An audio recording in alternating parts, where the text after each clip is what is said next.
درنو دوستانو سلامونه می ومنئ. هیله ده ټول جوړ او روغ یاست. نن موږ د فی درس وایو.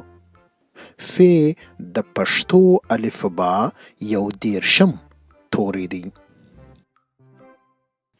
فی د ف آواز ورکوي او په انګلیسي کې په اف لیکل کیږي. نو راځئ د فی درس ته ولاړ سو. فی فصلونه ته په انګلیسي باندې سیزنز وایي. هر کال 4 فصلونه لري. په افغانستان کې هر فصل 3 میاشتې وي. هر کال 4 فصلونه وي. پسرلی، دوبی، منی، ژمی. په انګلیسي باندې ورته سپرینګ، سمر، فال او وینټر وایي.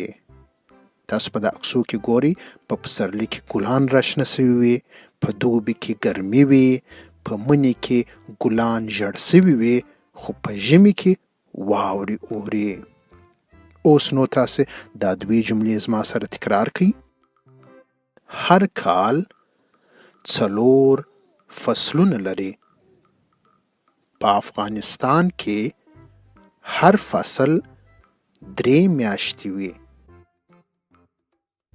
تاسو ګورئ په فصلونه، افغانستان او فصل کې فی راغلې ده.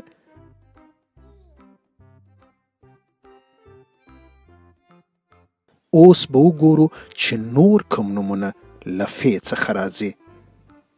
فی فواره، فی فوټبال، او دا چې څه دی؟ فی فل. نو موږ ګورو چې له فی څخه فواره، فوټبال او فل راغلی.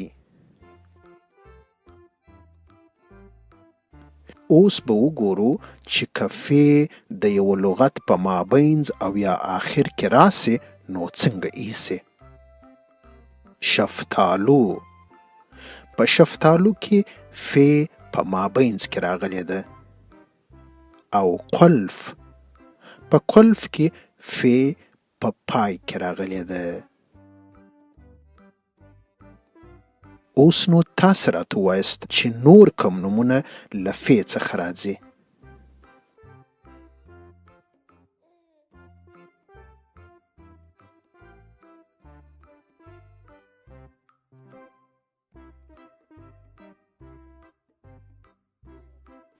آفرین، ولډن.